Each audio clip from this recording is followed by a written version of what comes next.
afternoon. I'd like to call to order this meeting of the Evansville and Vanderburgh County Public Library Board for May 12th, 2022. First, I would like to welcome Sheila Huff, our newest appointed board member. And welcome, Sheila. We're really happy to have you on board. Thank you. Very much. And I'd also like to welcome location managers who are also here with us today. Thank you for attending. We do have one piece of correspondence. I'll pass that down and let the board members review that.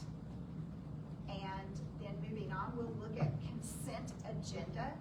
Do we have a motion to consider the items on the consent agenda? So moved. We have a motion. Do we have a second? Second. We have a motion and a second. Any discussion of any items on the consent agenda? I do have a question. I wanted to ask about the drafted and finalized RFP for role descriptions, classification, and compensation study.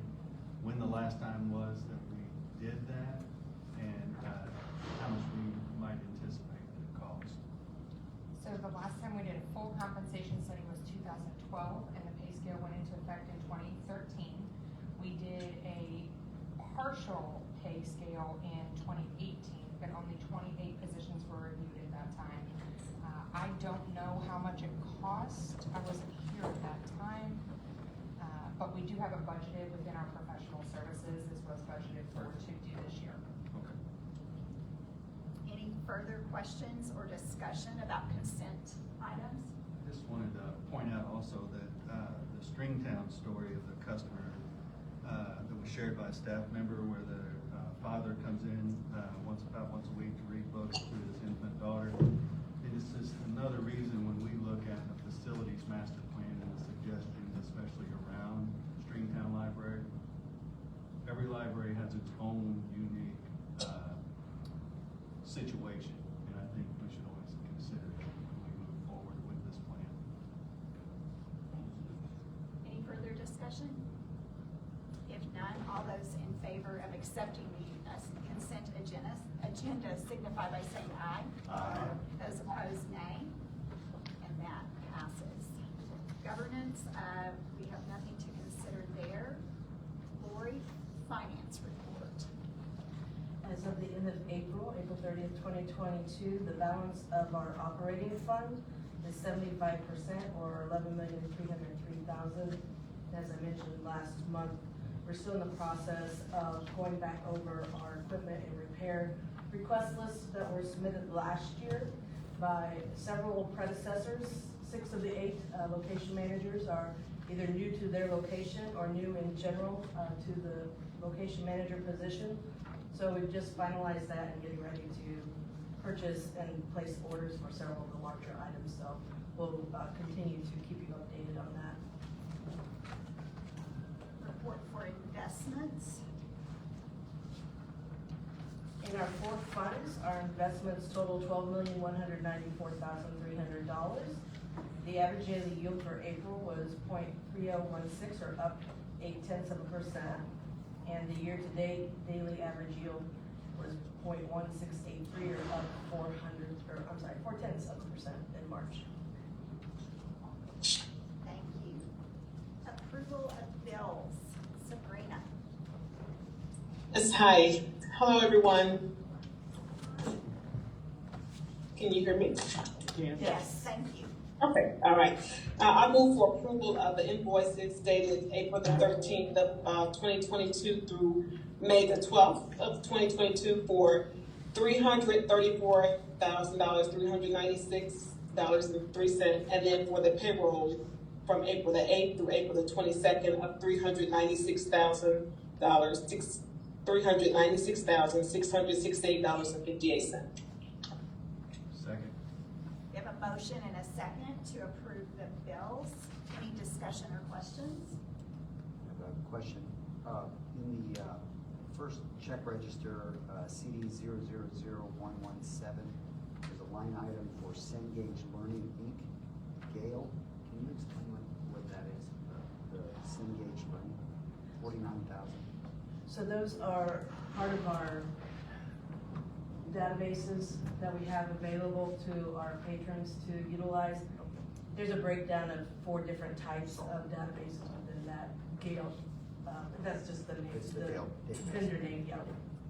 Thank you. Any other questions or discussion? Hearing none, all those in favor of approving bills signify by saying aye. Aye. Those opposed, nay, and that passes. Next on the agenda is circuit breaker tax caps. So we received this week the circuit breaker tax credits, reductions, tax caps, whatever you would like to call them. And the estimate for the library operating fund was $2,108,000. So that will be coming off of I'm sorry, I read the wrong line. $2,313,897. I was reading 2021's. And that is the estimate based on the assessed values and the tax caps as the property taxes were billed for pay 2022-23.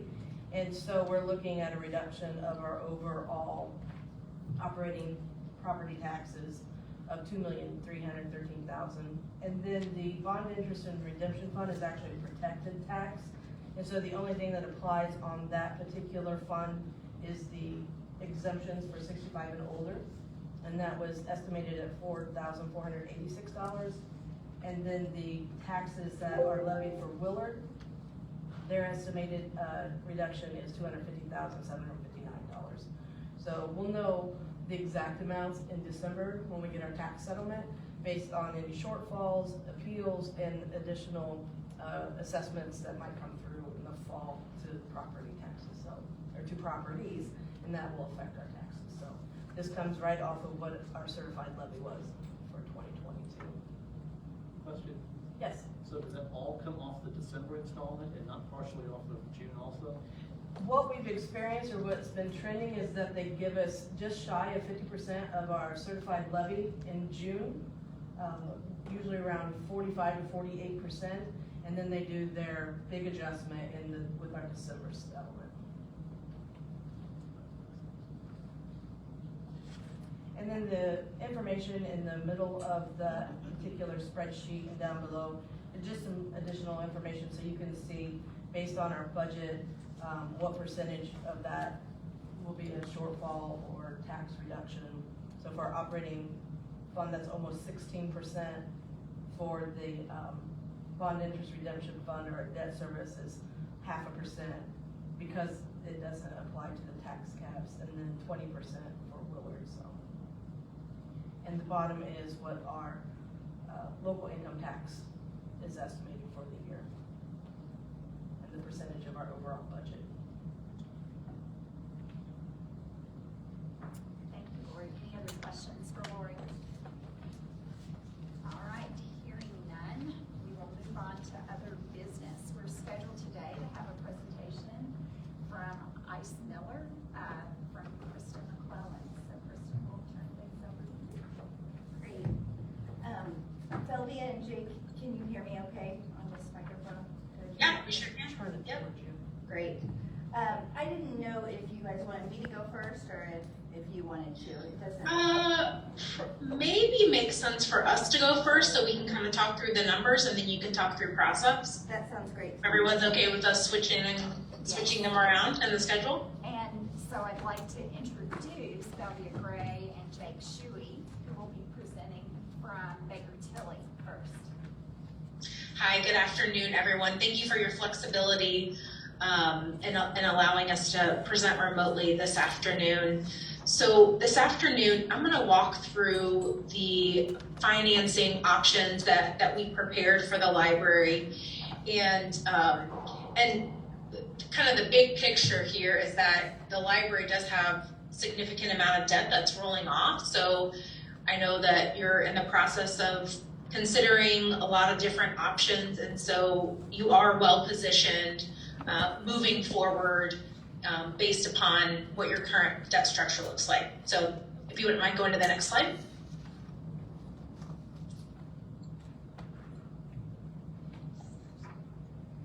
or I would be happy to share it on, oh, there you go, yep, perfect. This first schedule here, this shows our chart of outstanding lease rental payments, and the library currently has 2 bonds outstanding. We're showing 2021 where you had your general obligation bonds of 2010, those were fully repaid. And then you have payments fully through 2023. Part of the reason, you can go to the next slide, that's fine. Part of the reason that we are looking at issuing bonds yet in 2022 is because those bonds that the library has currently outstanding were eligible for a larger operating balance. So they were eligible for an operating balance of 50% of the next year's payment. And then in 2014, state statute changed. And so now libraries are only allowed to have a 15, or really all entities, all taxing entities can only have a 15% operating balance. So because of that, the library, the maximum operating balance that will be allowed in the BER fund will be reduced. So even if you kept the payments at the same level, what would end up happening would be the DLGF. If you did nothing, the DLGF would reduce your levy, because they would say, okay, you have enough money in your fund to take care of that. So what we're proposing, knowing that the library has needs, is that you can look at a borrowing in 2022 that would then have your payment be a little bit higher in 2023. And in doing that, you would actually still keep your rate at the level at which you have historically. So you'll see that all pulled together in a future graph. If you want to go to the next slide, then this shows the information for your outstanding bonds in a more detailed format. And you can see the bonds that you have outstanding. You actually have your 2011 and 2013 bonds actually had call dates, so they were eligible to be prepaid, but based upon the short duration of those bonds, we have been tracking to see if there would be any savings available for refunding those, and there weren't. So those are going to continue to be repaid without being refunded. And you'll see that those were already refunding bonds. So they were already prepaid at one point in time. So the call dates on here would have allowed for maybe a second time, and just basically it means when those bonds were issued, the rates were low enough that it's not economically viable to refund them again. You go to the next slide then. One of the things that we always look at when we're discussing projects is how will those projects be funded? And every taxing unit within the state has a general obligation borrowing capacity, and Kristen can get into more of the details on that if you'd like for her to, but essentially a general obligation bond is a borrowing that is directly of the library. It is in the library's name, and that process tends to be a little bit more streamlined and just a simpler process in terms of going through the authorization and getting the debt issue. And that's based upon the library's most recent net assessed valuation. So you can see here it's a little under $7.3 billion. And then it's divided by 3 and multiplied by 2. And the reasons for that are both statutory and constitutional.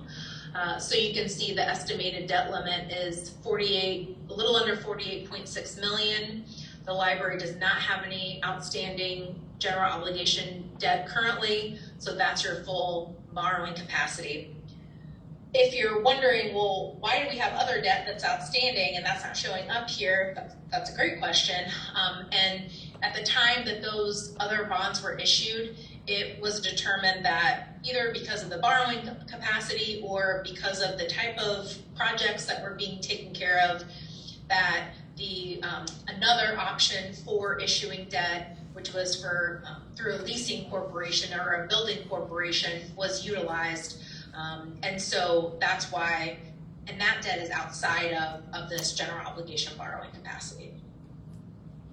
Last thing on here that I want to call out is that The library's most recent gross assessed valuation is a little under 12.9 billion, and that's an important number for Kristen. She'll talk about that number more when she goes through what the potential options are for process related to the proposed projects. Can I ask a question? Sure.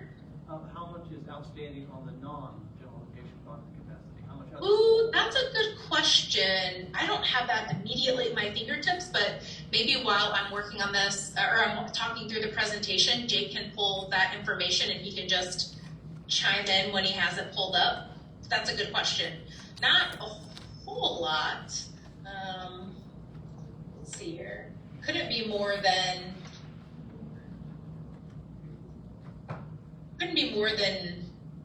5-ish million based upon your payments that are left.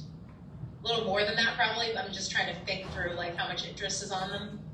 It looks like there's $500,000 on the 2010 bonds. Let me check the next one. Or you mean the 2011s? 2011s, yeah. And then 3.8 on the 2013s. Okay. And that's probably just based upon how they pay their debt. Okay.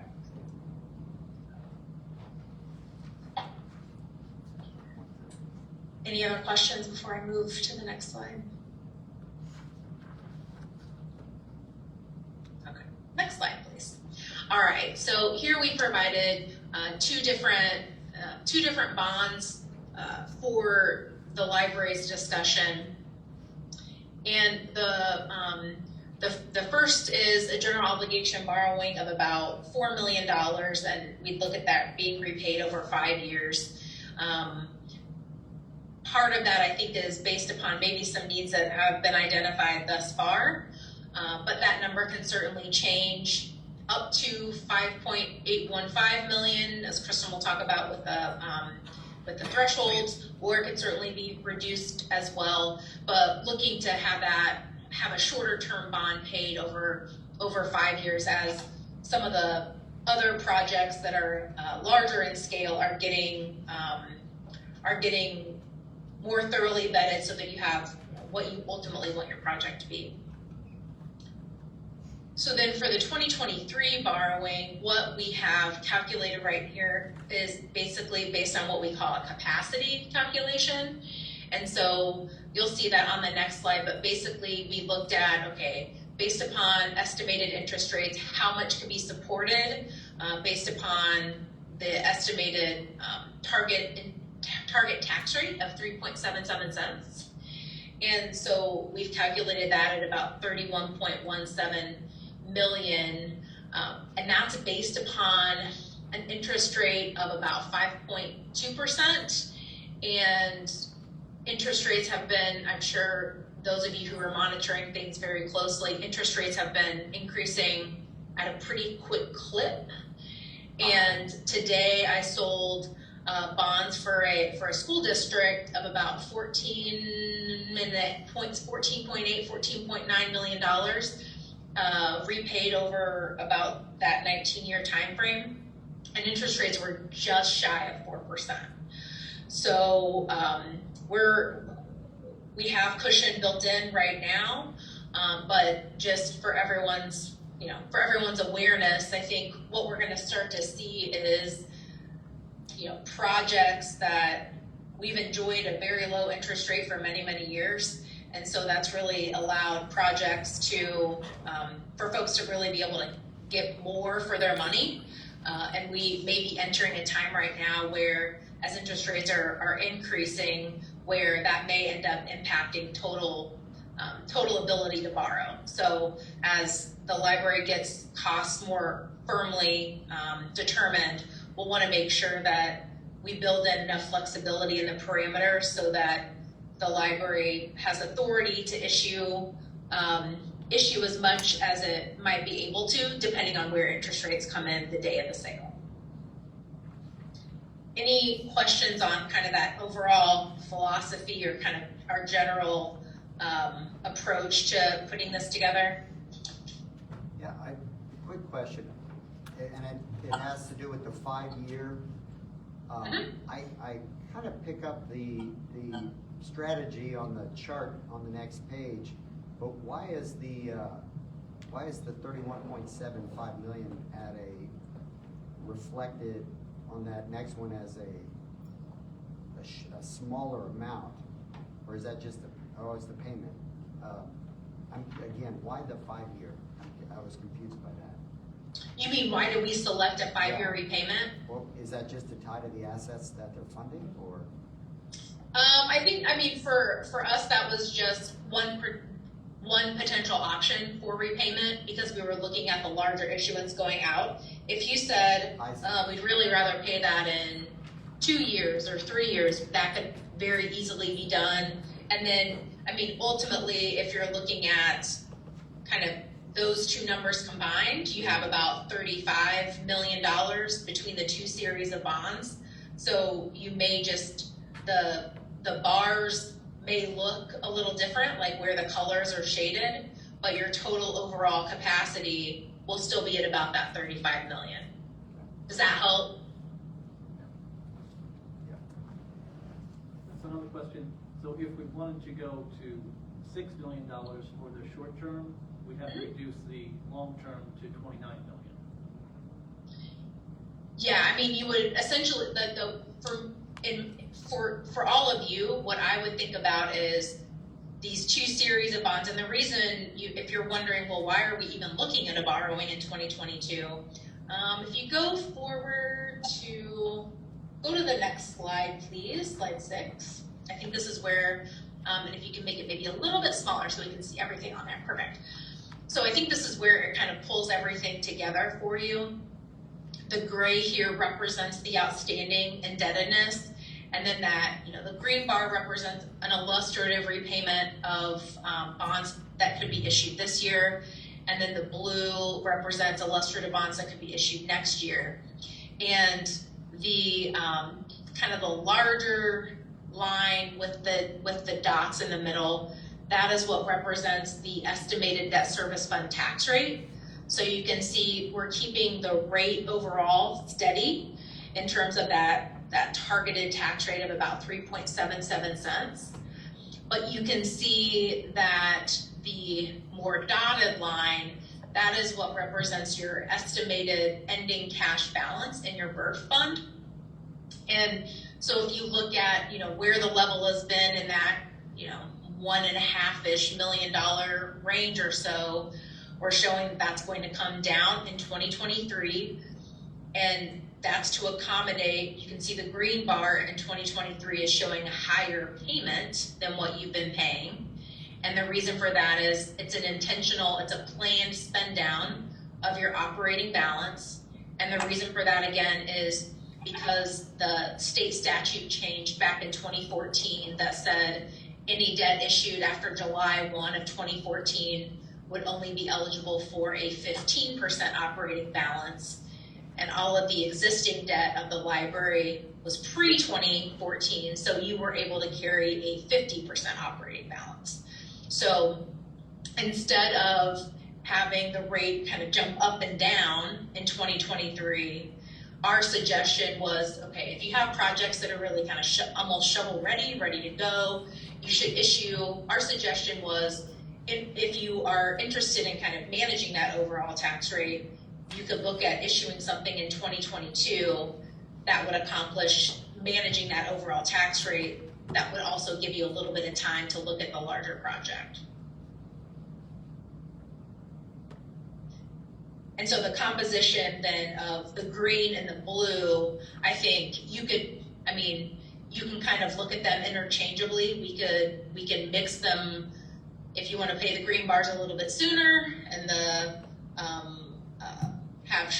have the payments delayed a little bit on the blue. I think that's all something that can be sorted out and really a final determination on that really doesn't even have to be made until right before an official statement or a marketing document would be issued.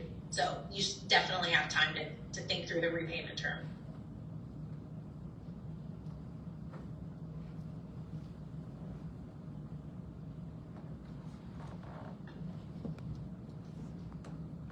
Any other questions on how that all looks together.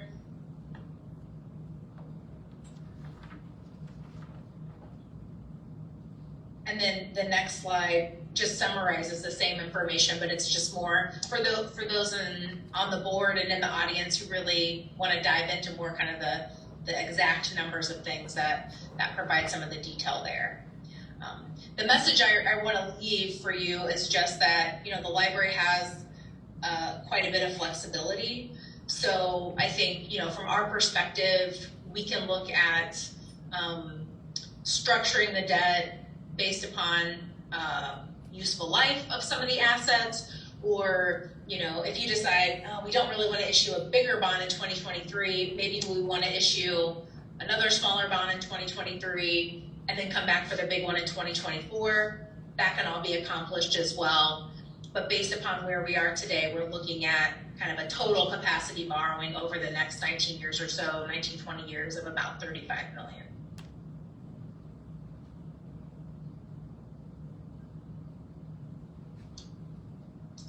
Any questions on that before I turn it over to Kristen? Great, thank you. Thank you.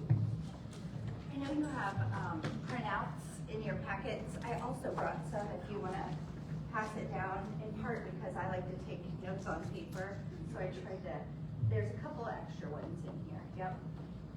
And I tried to lay them crosswise. Good evening. Thank you for having me. My name is Kristen McClellan, and I'm a lawyer at Ice Miller out of Indianapolis. And our role in this transaction, which we'll talk about a little bit more here in a few minutes, is that we serve to help Steve make sure that all of the statutes are followed relating to bonds. So we're in charge of drafting resolutions, drafting notices, having Steve's approval of those, of course. And ultimately, our goal is to be able to issue an opinion to your bondholders at the end of the bond issue that says your bonds are tax exempt. So again, thank you for having us tonight. I put in a couple extra slides, as you'll see, for your reading material at home. But really, I wanted to try to go over a couple of the big issues, and I'm actually going to start from the very beginning for those of you who have not been through a bond issue before. And as I told Lori and Heather, please feel free to interrupt at any time with any questions. If we start on page 3, I always like to talk about our project finance team, because for those entities or boards who haven't been through a bond issue before, sometimes the first question is, why do we have all these people involved? So I explained to you my role. Of course, Steve's involved. You've heard from Baker Tilly, your financial advisor, they're involved. In the yellow, these are the entities that are often involved. So you'll see, for example, because this is a public project, you have to have an architect or engineer. Some of our municipal entities also have construction managers or like a clerk of the works. That's why that's in bulleted. Sometimes there's grant writers or political consultants involved, depending on what type of deal we have, and ultimately an underwriter who purchases your bonds. So really our goal with this slide, as well as slides 4 through 6, were just to describe those roles so that you would know why you're seeing so many new faces during this part of the transaction. Page 7 explains a working group meeting. Once the library is far enough along, we generally have a lot of meetings outside of formal board meetings where we meet with your architect and your financial advisor and local council to try to determine what is the best project, what will these projects cost you. So this typically just describes what all those meetings we're having on the side, some of which we've had previously with Heather and Lori to get us where we are today.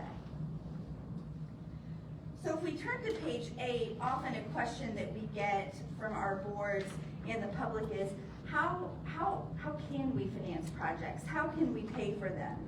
So you'll see there's 2 ways, just as there are personally, right? So you have cash and you have your debt service fund borrowings. With cash, that can often be grants, probably how you've done some of your improvement work in the past.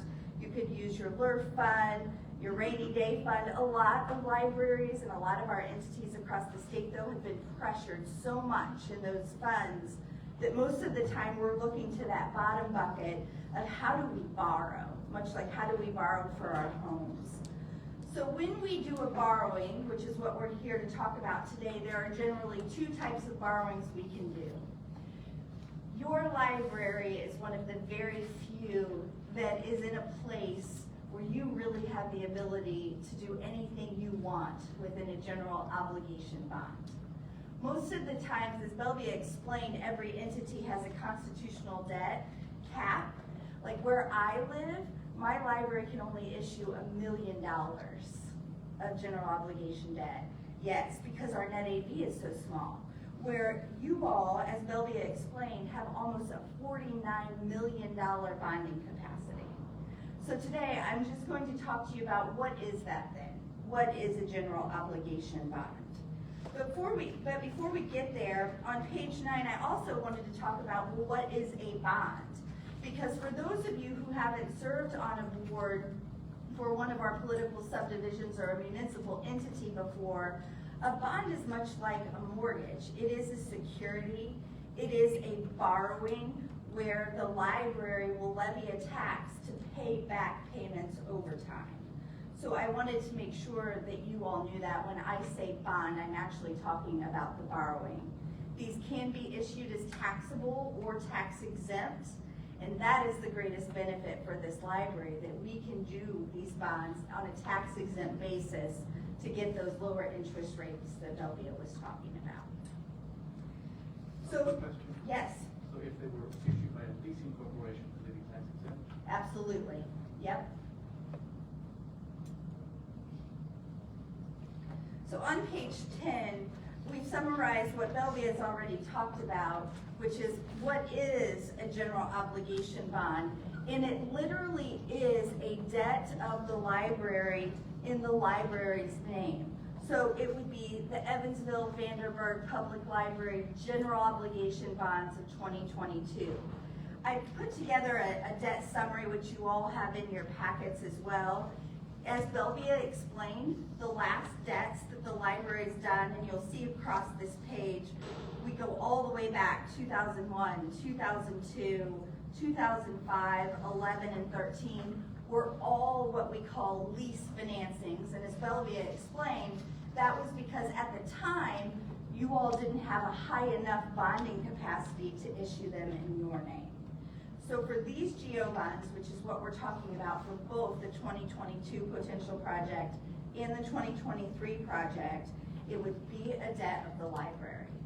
What we like about general obligation bonds, as Belvia explained, is that they're quicker. We can get them done because we only have one board, which is your board. When we do a lease financing, there are of course two boards, one of this leasing corporation and one of your board. Another reason we like to do a general obligation bond when we can is because lease bonds involve mortgages. And so it often comes at a higher cost because we have to pay for things like appraisals and recordings and title insurance. So we'll also be saving some money by being able to participate in a general obligation financing. Any questions so far? Because we don't need to talk about leases, I wanted to put this in here because you all have leases outstanding, so I wanted to make sure there wasn't any confusion. But on pages 12 and 13, those slides do summarize the difference in the lease transaction versus a general obligation bond. Okay.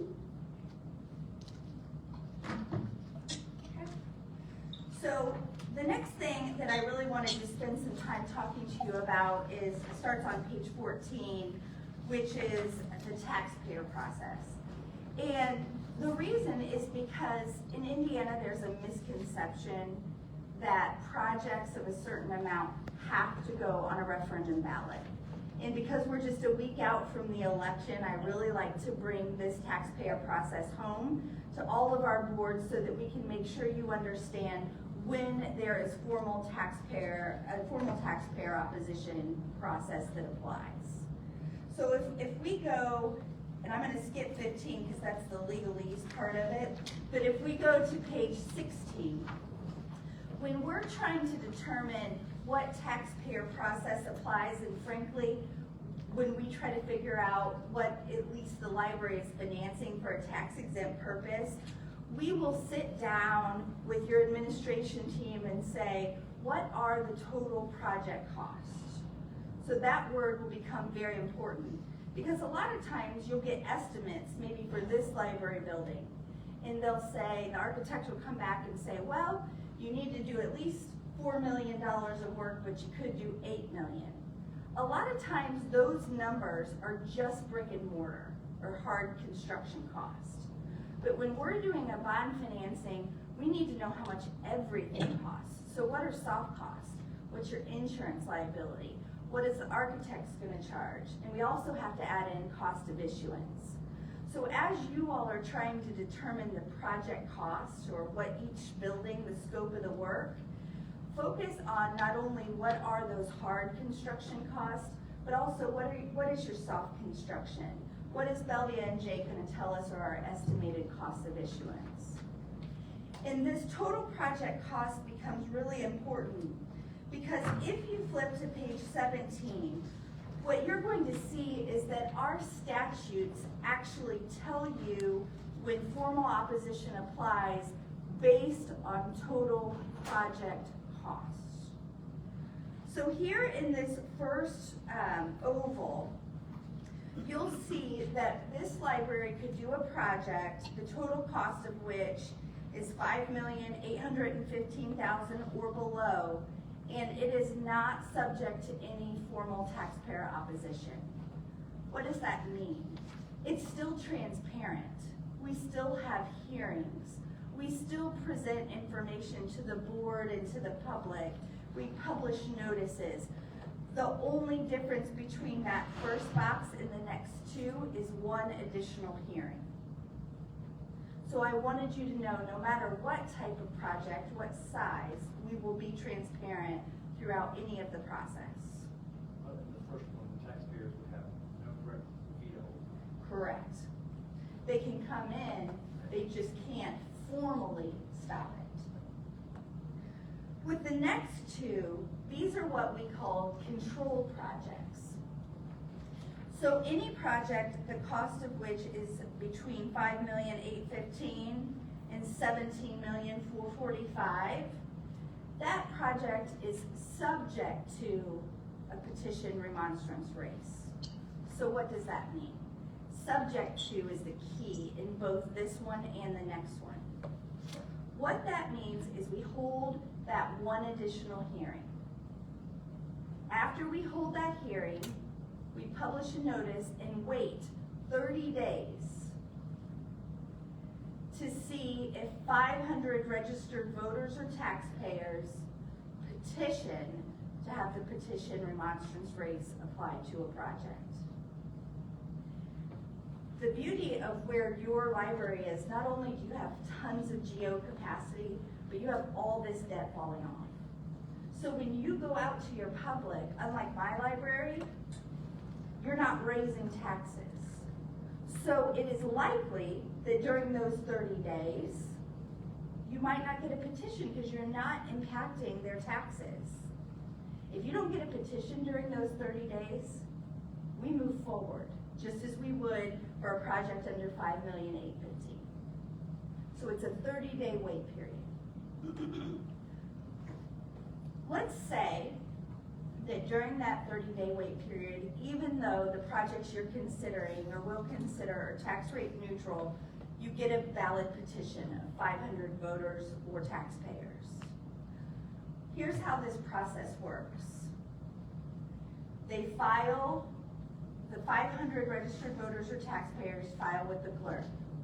The clerk has to certify that they truly were voters or taxpayers, and they certify it back to you all as a board. The board then can decide, do we want to run a petition remonstrance race, or do we not want to?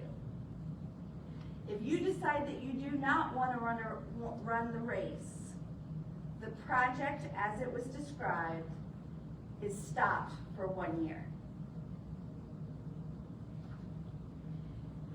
If you decide, you know what, this is tax rate neutral, they had just at 500 signatures, we want to run this race, we would start another process where we would publish another notice, and that notice would have in it a date that would start another 30-day time period, and it's literally a race where people for the project pick up one color of petitions, people against it pick out another color of petitions, and through those 30 days, you gather as many signatures as you can, turn them in on the last day, and whoever had the most signatures wins. If the opposition does, it's defeated. If the proponents do, it goes forward. If a petition is filed and let's say we voluntarily withdraw, does that impact future action if we voluntarily withdraw the petition? Versus moving forward, does it hinder us from anything? It would stop that project as it was described for a year. Okay. You could go out with another type of project if you wanted to, but you couldn't do the same one for 1 year. Okay. But it doesn't otherwise hinder you in any way. For a project that costs more than $17,445,000, which based on the numbers Sylvia presented, you have that opportunity to do a project that's larger than the $17,445,000 if you so choose. This controlled project, same thing. One extra hearing, we publish a notice and wait 30 days to see if 500 registered voters or taxpayers sign a petition, but this time it's to see if the referendum process will apply.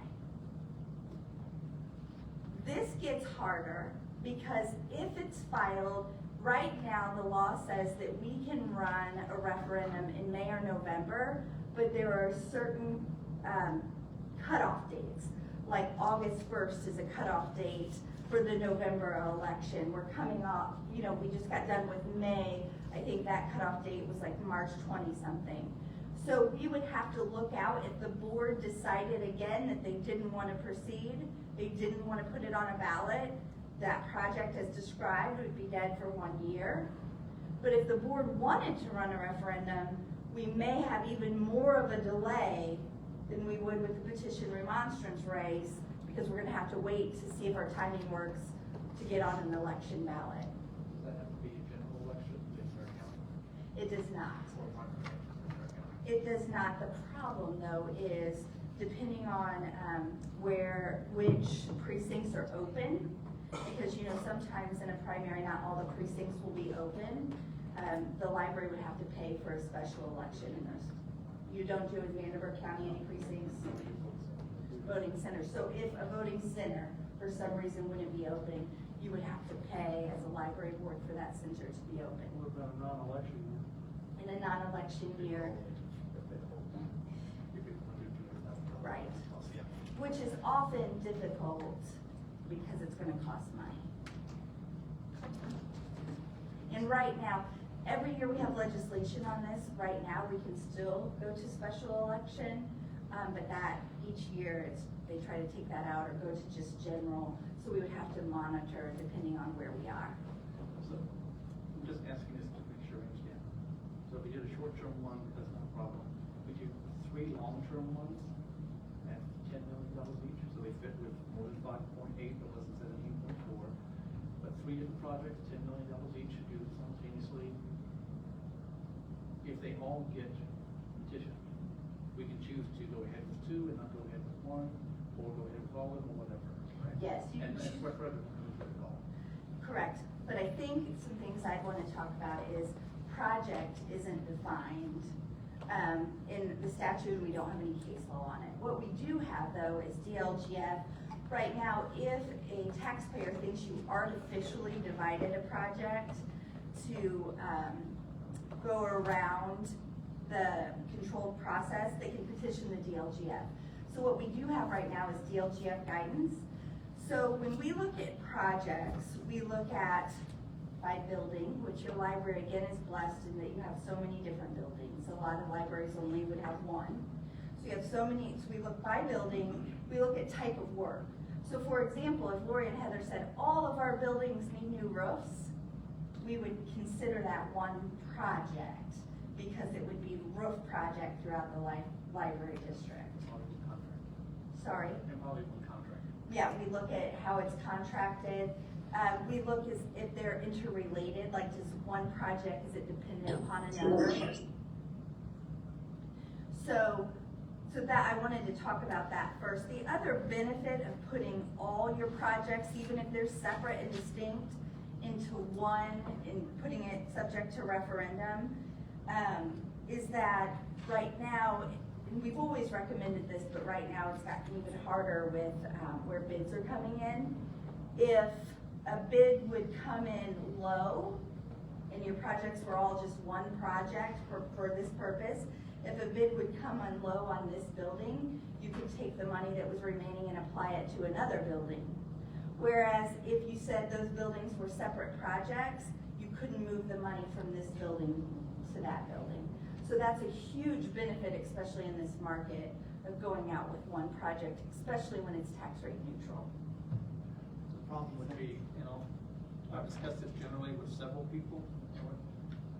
A lot of people are negative about certain parts of it.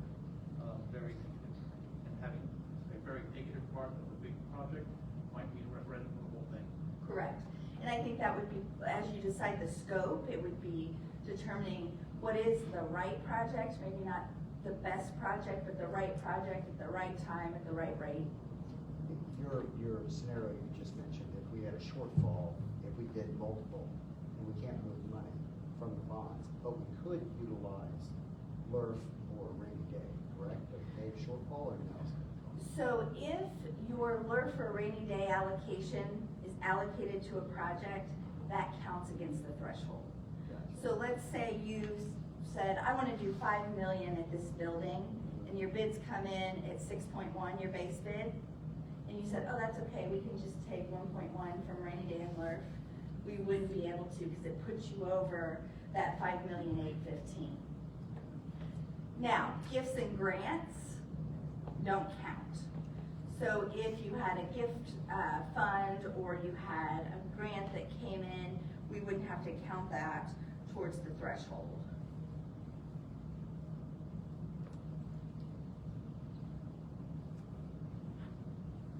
So again, the reason I like to spend so much time on this is because a lot of people assume if you do a project at 6 million, it has to go to referendum. As you see here, there's definitely a process set out in our statutes. And we'll work with you to try to determine again what those best projects are to proceed with. Are those the numbers take to inflation, or they just as that? Which numbers? 74, there's 5.8. They're set based on gross assessed value. And then they're also capped. So you're in a place where your gross assessed value is so high that you're at the cap of each one. Whereas in my district, for example, it'd be 1 million, and then it would go straight over 1 million would be subject to referendum. We don't have a petition remonstrance. And your gross assessed value is so high over, the 1.7 billion that we don't have to worry about your thresholds changing year to year either. Putnam. Do you really? Yeah. Okay. Yeah. Okay. Can't artificially divide. So we just talked about that. This is the fact and circumstance test. We'll spend a lot of time working with your administration team on talking about what are those right projects. This is what I talked about. We look at how are you funding this, where are these buildings located, contracting methods, all those sorts of things to make sure that our projects are not artificially divided. Honestly, once we decide what type of project, we'll be back to talk to you about rules that would come into play. If you do a controlled project, there are some rules that come into play about promotion, but we'll be back to talk about that specifics if you decide a project of that size. The last thing I wanted to talk to you about is 21 and 22, pages 21 and 22. too. There is a statute out there that says before any appointed board can issue debt, it must get the approval of a fiscal body. You all are used to this with your budget approval. Sometimes county councils and city councils are not as familiar with the bonding statute, and they're all often like, why do we have to approve it? Are we liable? If the library defaults, are we liable? No. But it's just because you're an appointed board. Here, in your library, because of your parcels, where they're located, and because of how the library was founded, we will be going to your city council for approval. If you do 2 bond issues, unless we know what the second bond issue is going to be, we're gonna need to go twice, once before each bond issue. Even $4 million. We'll have to go before the $4 million one and then the larger one. It does, even if you were doing a refinancing, now the statute requires us to go. So even if you're saving money, you still have to have their approval. The $4 million doesn't have to have approval by taxpayers, it has to have approval by the city council. Correct, and it wouldn't be approval by taxpayers, it's just allowing one more hearing to see if during that 30-day they would petition to have a formal process But applied. it wouldn't do it for $4 million, that's too low. Correct, Yes. correct. $4 million, no thing city council. Anything would go to city council, yes, yes. For purpose of this, what define parcel? Taxpayer parcel. Yeah, so like a home, Not value, that physical parcel that's been carved out. correct, it's where the numbers of parcels are listed. I know. It's about 40, 60 right now. And Steve and I spent a couple months trying to go through this. This statute is harder than the budget statute, for sure. What does if the city council has to review the project, what does that approval look like? Is it a simple voting majority of the board or the city council? Is it a passing of an ordinance, or what does it look like? So all across the state, different city and county councils have different rules. What the statute says is it's just a resolution. So it's not an ordinance. We have had 2 counties that want us to act like it's an ordinance. It literally, we drafted it first as a resolution, and we'll work with Steve and the city attorney to make sure that we go through their right process. But what it says is at the beginning is that there's this statute out there that says you have, as an appointed board, you have to have fiscal body approval. We'll explain in it that in no way will they ever become liable on the debt. They also will have to hold an additional appropriation hearing at the city level, as we will at the library board level. So we have to publish a notice, but it's about 6 paragraphs just describing, why they have to approve it. But no, not an ordinance, but some counties have made us go for 2 readings. So it's just, there's just 1 reading and that's it? Yes. And if they choose not to approve? If they don't approve, we can't move forward. So a lot of times, what we'll recommend in a project that's less than, the total costs are less than $5,815,000, what we recommend is before you give authority to anybody, like architects especially, to start drawing, that we get through that city council approval.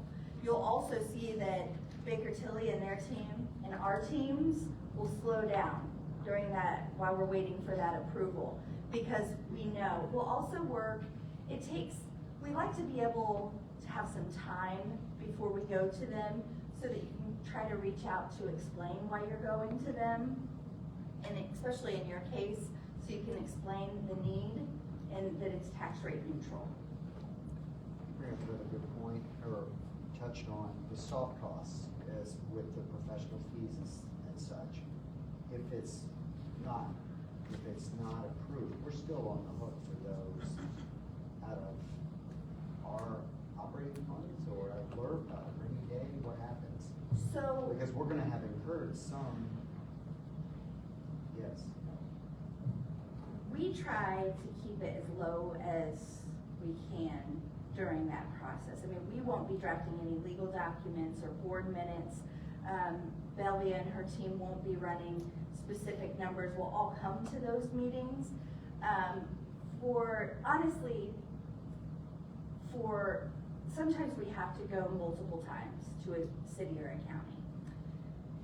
And I think when we've been stopped, the libraries have paid the bills that they did receive from rainy day or operations. But I would say, I mean, Kristen and I generally,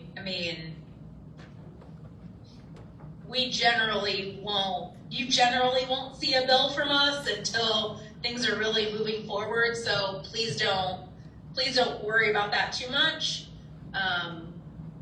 Just because we're mindful of that too. But I think if the main thing that Kristen is getting across, which I think will be the biggest predictor of success, is having a lot of those upfront conversations with the council to make sure they know what you're doing, they understand what you're doing, so then when you go to them, it is a non-event, and they're comfortable with it before you get there. I think especially, our firms work with some of the largest libraries in the state, and those that have been most successful take the time that they need on the front end to have those discussions with the council.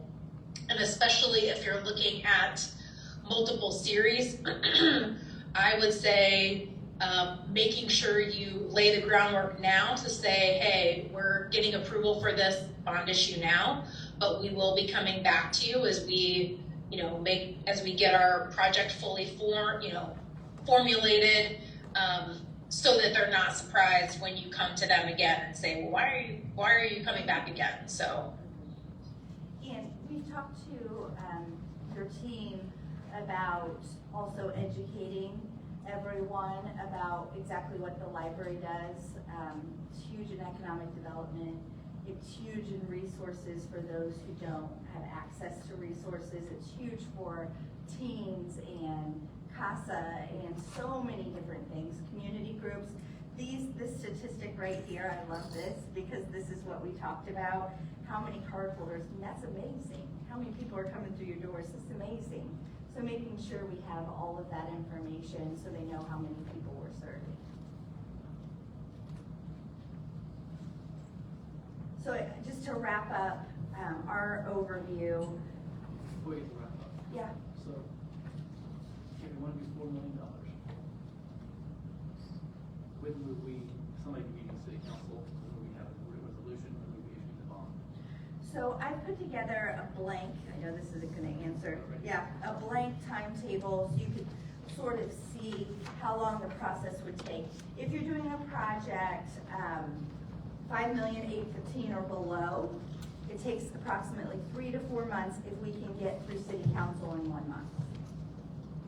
Okay, so I think it's very important because we're in May, that decision on that first project be made soon, especially in regards to scope and the total project cost.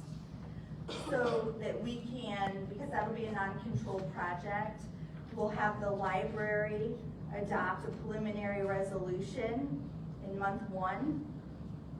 In month 2, we would like to go to city council for approval.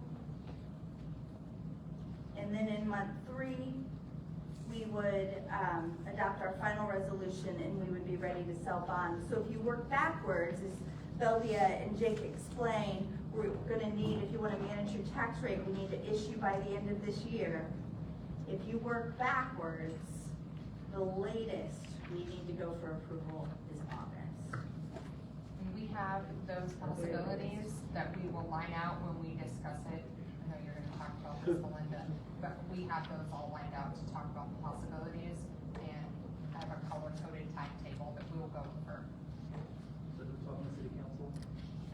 We recommend, depending on your own relationships, one-on-one meetings to make sure you can go over the scope and to go over the cost and the fact that it's tax rate neutral before we go to the full board. So we generally recommend that board members that have those relationships, or if you're willing to form those relationships to meet with them, that becomes really important.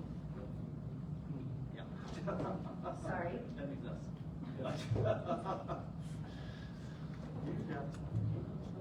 Pretty well.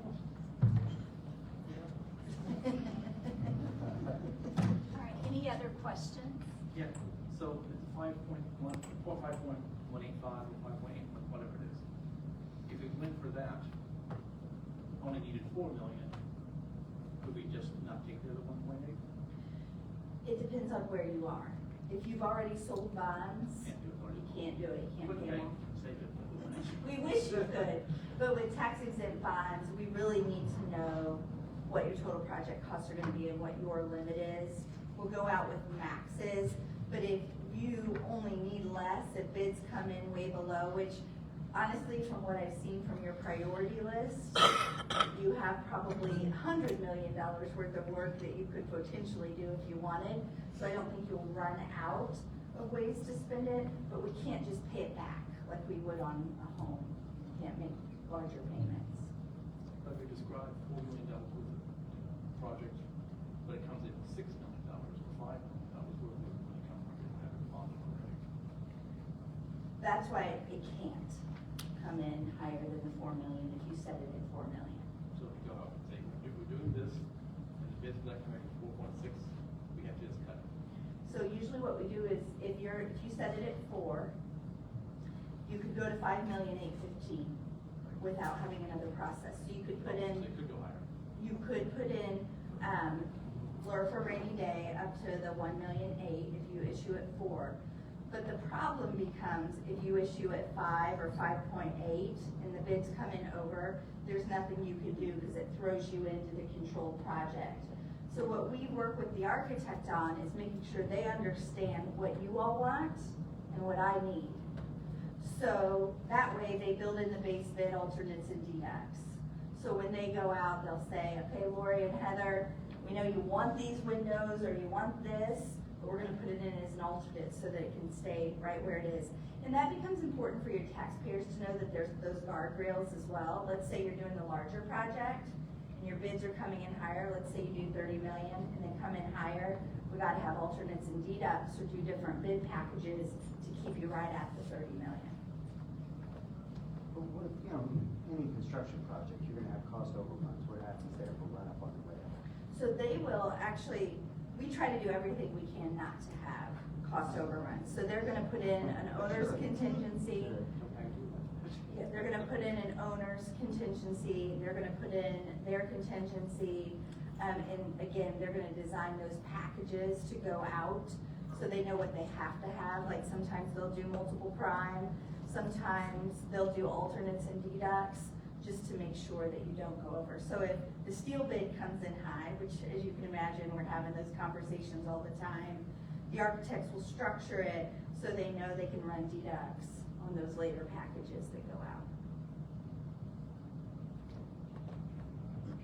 As a guardrail.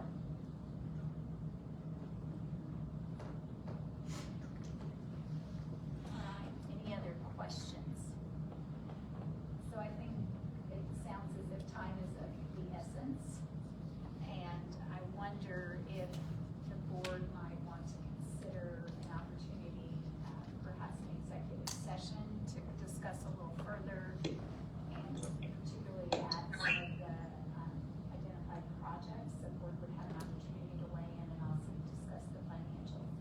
Steve, I think that's allowable. Yes, I mean, we've talked with council here, and I think it is, if we're talking about the lease, I think it probably, we can schedule an executive session. Are we running the lease or projects?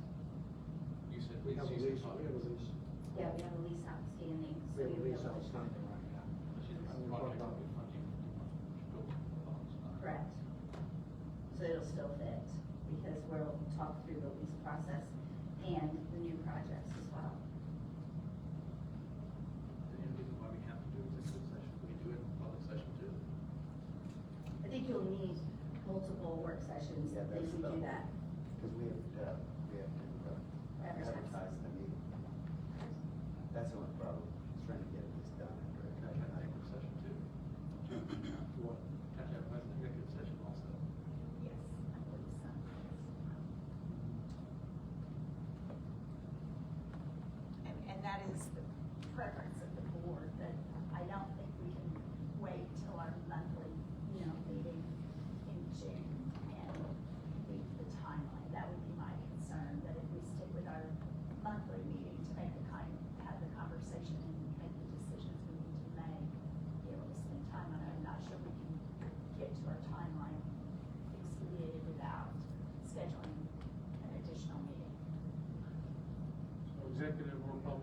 outstanding, we just need to meet before the next meeting.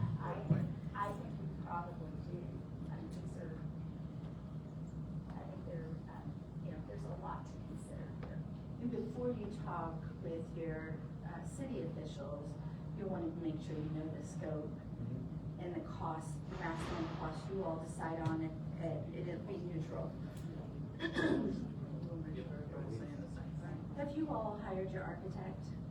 No. And that will need to occur also? We have a project. Yeah. Yeah. We don't have any. We don't have. We've got a list of priorities. That's Right. that's where we need to go. And I think that's We why need the to consider, time we have a pressure. list of priorities that we have to evaluate as a board and determine whether we're gonna address those or not. That's a big position, we have a problem with that. Yes. Okay. So, Regardless if you have a regular or an executive session meeting, we have to publicize it for 48 hours. okay. So we have one. So are you looking for a motion? I am for looking meeting? for a Do you motion have a because date? we're having a lot of discussion without a motion. That would be helpful. I move, that, we schedule for, the 20th of May, an executive session meeting, for the board to consider the, list of priorities for evaluation.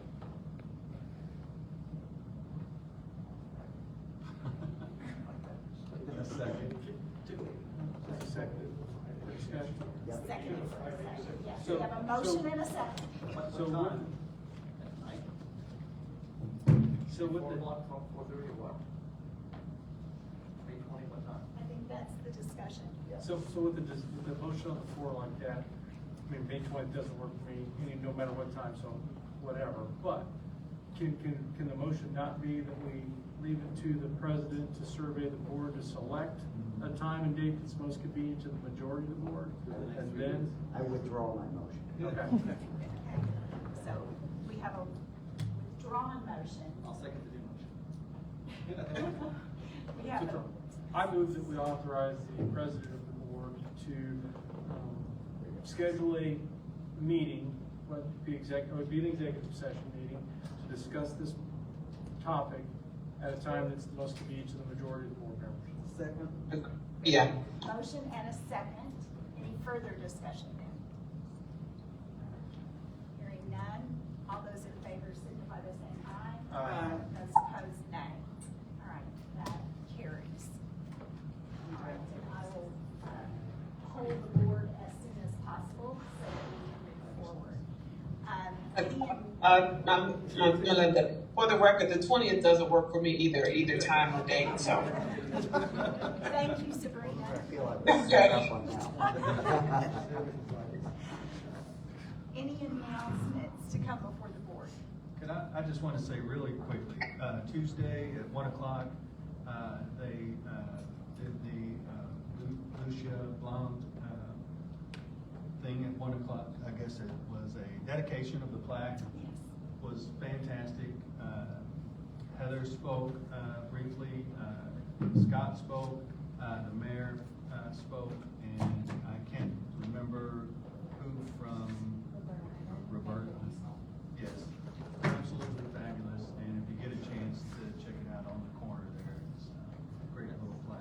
I would say it's really great, but the county commissioners executive for the county and have at least 2 appointments to this board, so maybe next time the county commissioners could be asked to be there also. So you can say, right. Any further announcements? All right, then we will stand as adjourned. Thank you very much.